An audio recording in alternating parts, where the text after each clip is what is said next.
Olá pessoal, turma de administração, tudo bem? Como é que estão? Bom, vamos então dar sequência na aula que nós fizemos semana passada. É o mesmo slide que eu já mandei para vocês. Então o material que nós vamos ver hoje já está disponibilizado no site desde a semana passada, então é mais a aula gravada mesmo, dando sequência então nos slides que nós mandamos para vocês, ok? Lembrando que vocês têm uma atividade para me entregar e o prazo é dia 6 de junho, se eu não estou enganado. Dá uma olhadinha lá, vocês têm que preencher fazer aquele trabalho e me enviar por e-mail. Está valendo nota, pessoal?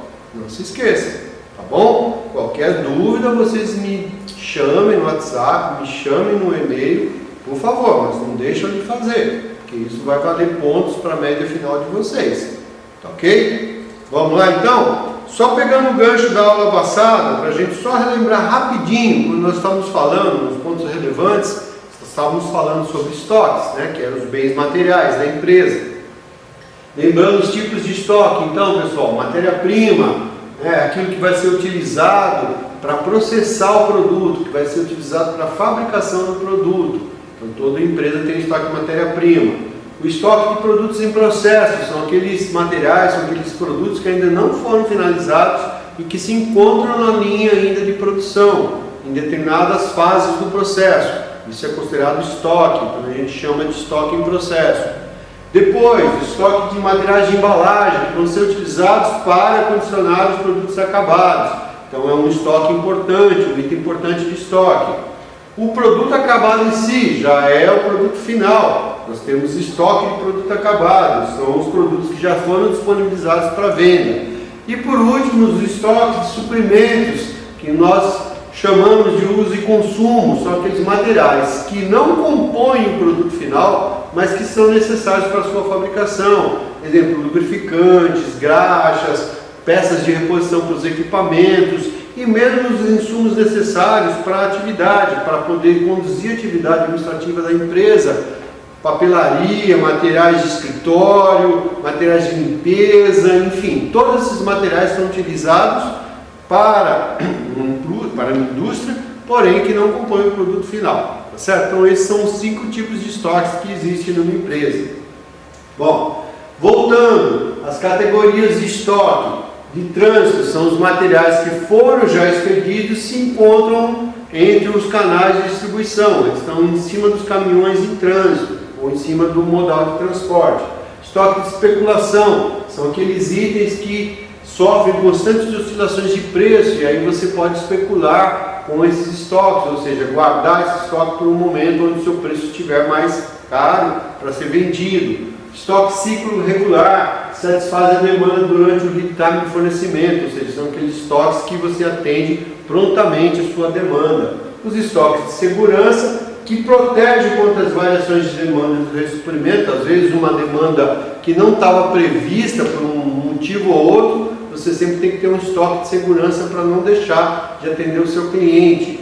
E os estoques obsoletos, são aqueles estoques que perderam a validade, quer seja por prazo de validade, quer seja por evolução tecnológica ou até mesmo por roubos, furtos, deterioração do próprio produto. Ok? Com relação à demanda, nós temos a demanda permanente, que são aqueles produtos que sempre vão ocorrer no mercado, sempre são utilizados por todos. Então são materiais que o estoque é facilmente previsível, você tem como administrar melhor esse estoque porque a demanda é constante. Exemplos, produtos de higiene pessoal, shampoo, sabonetes, pasta de dente, eventualmente próprios alimentos, né? Então são itens que sempre estão sendo consumidos dentro de um nível de demanda. Demanda sazonal, são aqueles itens cuja demandas são determinadas por uma determinada época do ano, por exemplo, produtos natalinos, produtos de Páscoa, ovos de Páscoa, produtos, por exemplo, utilizados no verão, sorvete, tudo refrigerante, cerveja, no inverno, vinhos ou outros produtos cuja demanda elas são de uma determinada época do ano, então fica um pouco difícil, eles têm picos no ano que trabalham assim. Demanda irregular são aqueles produtos que têm um comportamento irregular de vendas, ou seja, você pode ter um produto que tem uma baixa demanda, de um momento para o outro ele pode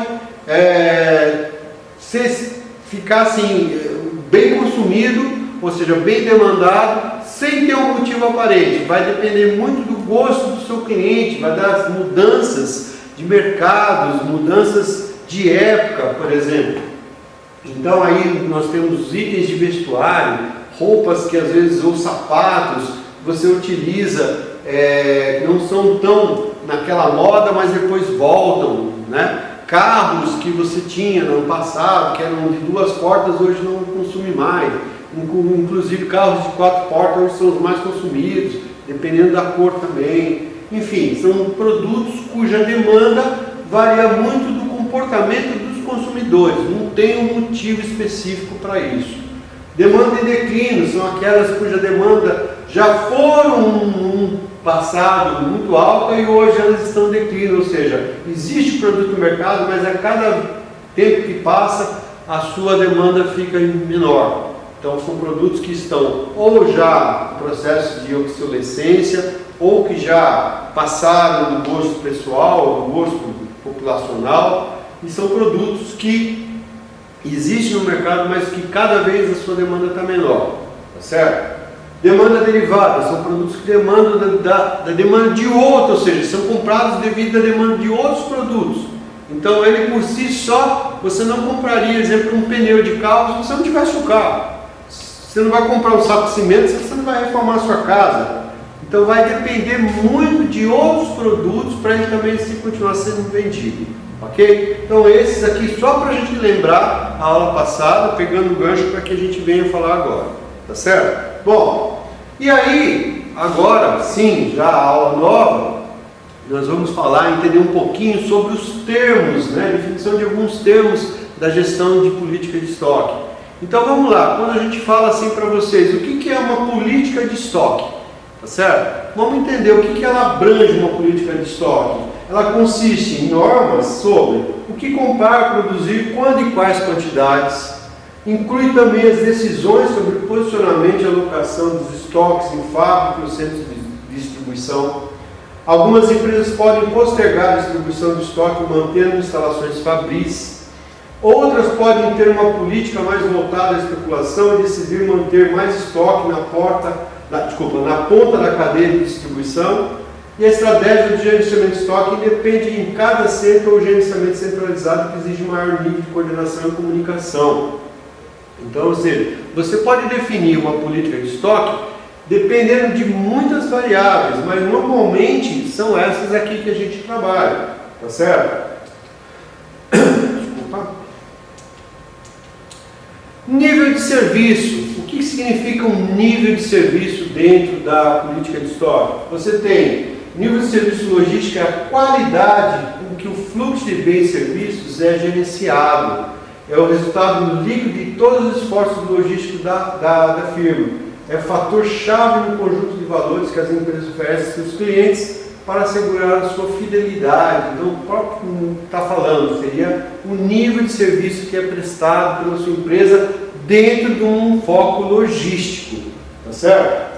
E aí, quando você traz isso para o foco logístico, quais são os pontos que são observados? Entrega com maior frequência e consistente. Não é bom isso? Você sempre ter isso constantemente e com a frequência correta. Então isso já é considerado uma qualidade do nível de serviço. Entregas em tempo certo e programado. Imagine que você está lá na internet, quer um produto, faz a compra e aí o próprio site fala, o produto será entregue em 5 dias no dia tal. Cara, você vai esperar aquele dia. E naquele dia é entregue, no mesmo dia que foi informado, e na hora, poxa, isso é legal, então é uma qualidade de serviço.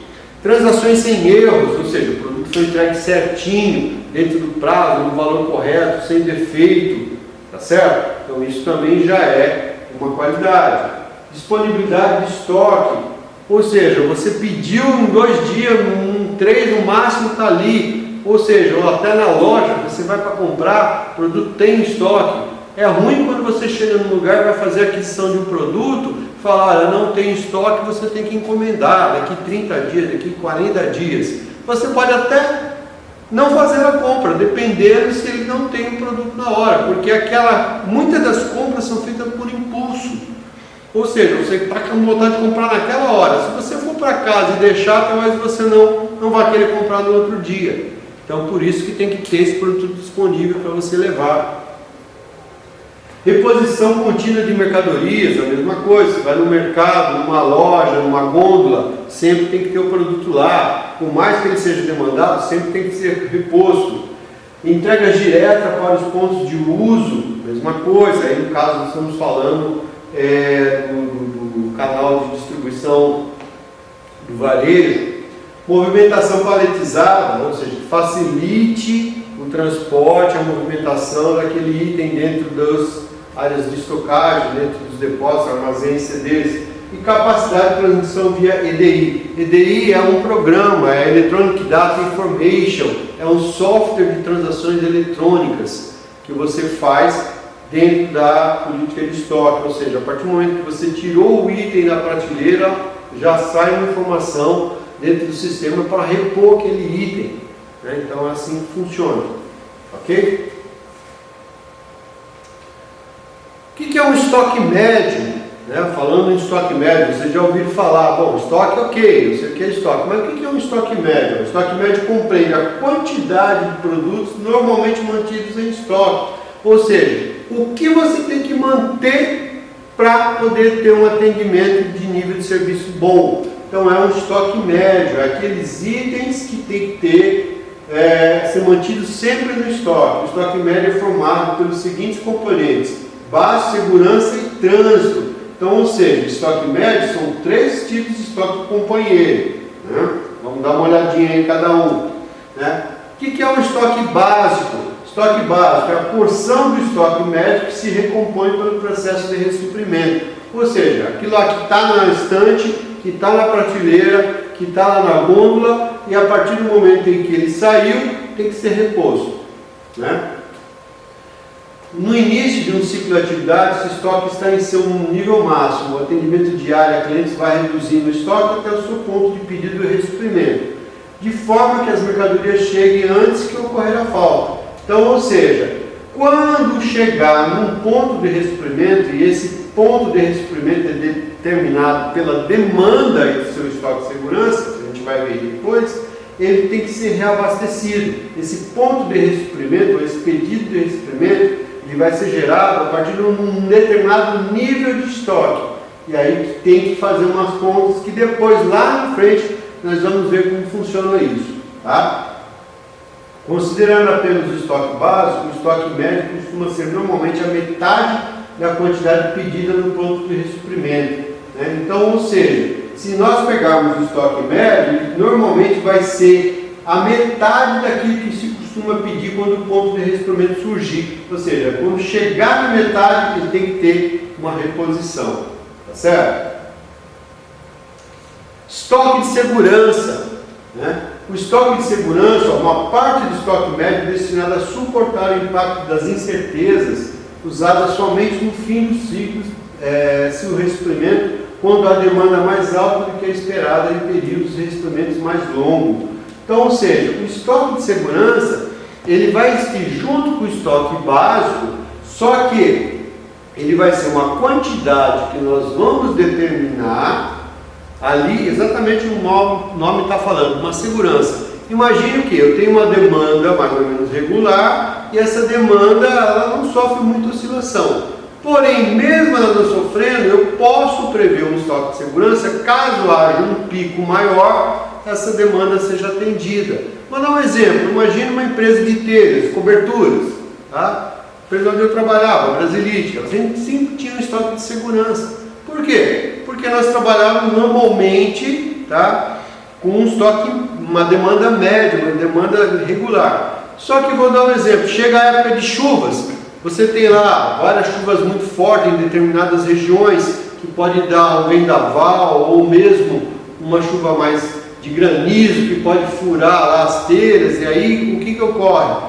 Você tem que ter uma demanda maior daquilo que estava sendo programado. E aí, quando surgir essa demanda, você tem que ter esse estoque. Normalmente, para essas incertezas, para essas variações não vamos falar assim, não previstas, tem que ter o estoque de segurança.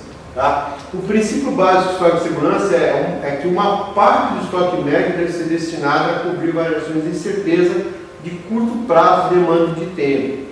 Planejamento de estoque de segurança equivale a um seguro no processo de compra, tá certo? Então, ou seja, sempre tem que ver essa presença de estoque de segurança caso haja algum imprevisto, tá certo? Tá? Estoque em trânsito. O estoque em trânsito, pessoal, ele vai ser aquele que vai estar em movimentação, é objeto de cuidados especiais e representa estoque que se encontra em viagem ou aguardando o transporte já sobre os veículos. O estoque em trânsito é representado numa crescente proporção do estoque total pela tendência de redução do tamanho dos pedidos, do aumento da frequência dos pedidos e da adoção da estratégia baseada em tempo. Ou seja, vamos imaginar, eu sou uma fábrica, mas eu abasteço o meu CD. Eu mando o material está em trânsito, em cima de um caminhão, em cima de um navio, em cima de um trem. Esse material que está sendo levado para lá, para o meu CD, esse material é considerado um estoque em trânsito. Ele é considerado, inclusive, no cômputo do estoque total. Tá certo? Aquilo que nós falamos lá, do estoque médio. Você tem estoque básico, o estoque de segurança e o estoque em trânsito. Tá certo?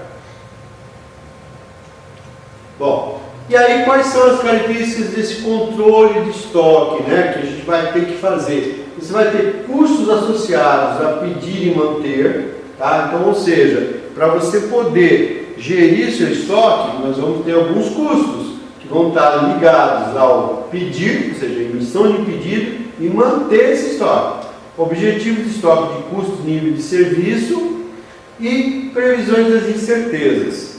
Tá? Rapidamente, um custo de manutenção, que seria esse custo, esse custo de manter aqui. Tá? Custo de manutenção. O custo de manutenção do estoque é o custo incorrido para manter o estoque disponível. É um componente importante dos custos de operações logísticas. Ele representa aproximadamente 37% desses custos totais, né? E é geralmente calculado multiplicando essa porcentagem do custo de manutenção pelo valor do estoque médio. Tá? O custo de manutenção do estoque é uma despesa financeira, exigindo julgamento gerencial, estimativas de nível de estoque médio e apropriação dos custos. Quando o cálculo considera um grande número de produtos ou materiais diferentes, são necessárias numerosas análises. O custo do capital investido pode ser facilmente calculado, mas o custo de seguro, obsolescência, armazenagem, impostos podem variar dependendo da natureza de cada produto. É um pouco difícil da gente gerir isso aqui, tá? Então, normalmente você trabalha com um percentual, mais ou menos médio, para você calcular, visto que se você tiver um grande número de itens no seu estoque, vai ficar mais difícil a análise. Então, você trabalha por estatística, por volumes médios, ou seja, por porcentagens médias de custo de manutenção. Um custo de capital. Capital o que é? Dinheiro, o custo que faz gerar o estoque. O aspecto mais controverso do custo de manutenção de estoque é a determinação da taxa de custo apropriada a ser aplicada ao capital investido. Por quê? O que acontece? Quando eu ponho dinheiro no estoque, eu estou aplicando um valor. O estoque tem um valor, ele é monetarizado. E porém, se eu coloco o material, ele fica parado ali, e aí esse estoque, esse custo do capital, o custo que eu estou com o dinheiro parado lá, ele tem que ser calculado também naquele custo de gestão de estoque.